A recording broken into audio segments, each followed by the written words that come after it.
Welcome back to the Norfolk cottage garden. At this time of year, we traditionally collect our hollyhock seed. We grow hundreds and hundreds of hollyhocks in the cottage gardens. It's one of our favourite plants as they grow really well in Norfolk. At this time of year is the time when we start to collect seed. Most of the hollyhocks have now finished and have set seed. So you can see the seed pods here on the hollyhocks. These ones aren't ripe yet, but further down the stem we have some that are ripe. When they're ripe, they go brown, and you can see the seeds inside. I'll just get some out so you can have a look at them closer. So hollyhock seeds are quite large brown seeds.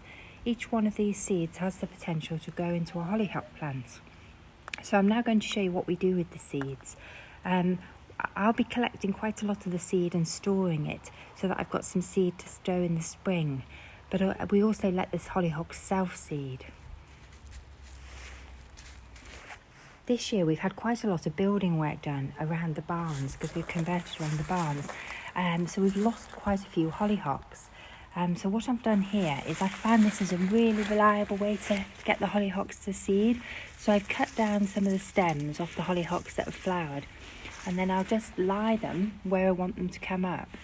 You could also scatter the seed, but I actually find this is a really effective way, and it means that I can remember where I've sown the hollyhocks.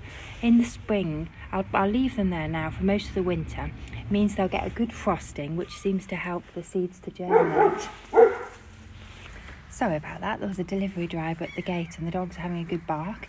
Anyway, I'll leave them here over winter. It means they'll get a good frosting, and it's actually making a home for bugs. You can see I've got a ladybird in there.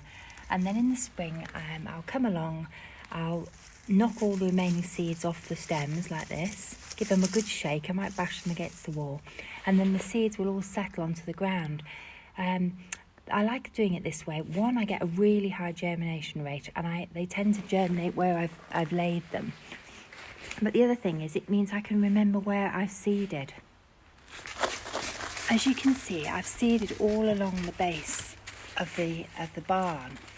This is because hollyhocks, I'm getting hassled by the dogs now. Hollyhocks love to grow with their back against the wall. It gives them shelter, and they love the sunny position as well. This is some that have flowered this year. These have actually finished flowering, and now I've got quite a lot of seed to collect off these. And we've also got some young hollyhock plants coming on in here that haven't flowered yet. There's a young one. So this is one of the ones that would have been seeded last year. It's quite a big plant now. It hasn't flowered this year, but it will flower next year. We get lots of questions about what to do with the hollyhocks that have flowered this year. So what I'm going to be doing is making quite a few videos over the next couple of weeks, explaining to you what I do with my hollyhocks and how I get them to flower year after year. So I hope that you found this helpful. I'll also be collecting some hollyhock seed out of the pods and storing it in the house. The reason I do this is if we get a really hard winter, I could lose my hollyhock plants. So I like to collect some seed as a security measure, just to make sure that I have enough so that if we have a really hard winter and I lose them, I can seed again next year. But actually, in the 10 years that we've lived here and the 15 years we've been growing hollyhocks, I've never actually lost all of them, and we had one really hard winter. So they are, if you plant them in the right position, they are very resilient. So you need to, when you're seeding, try and find a nice sunny position, a well-drained soil, not too much competition from other plants. They like an empty space, and if you can, they like to have their back against a wall, or as they're growing here, they love this sort of position.